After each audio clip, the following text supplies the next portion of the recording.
Surat civil hospital હંમેશા વિવાદમાં આવતી રહે છે અને ત્યારે ફરી એક વખત વિવાદમાં આવી છે।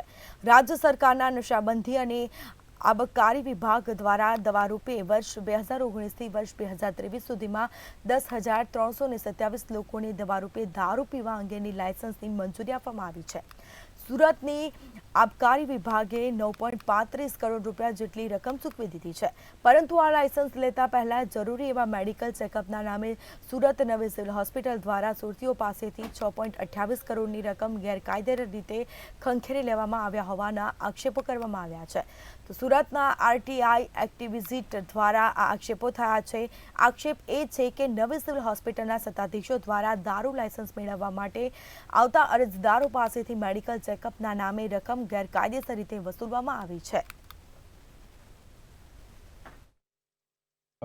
આબકારી અને નશાબંધી અને આબકારી અધિનિયમ હેઠળ 64D ના જે સબસેક્શન મુજબ કંઈક ને કંઈ દારૂ પીવા માટેનું પરમિશન અત્યારે આપી રહ્યા છે, જે ગુજરાતની અંદર લાખોની સંખ્યામાં છે, પણ સુરતની અંદર આપણે જોવા જઈએ તો 12,000 જેટલા પરમિશનો લાયસન્સો ઓલરેડી આબકારી ખાતા દ્વારા આપી દેવામાં આવેલું છે।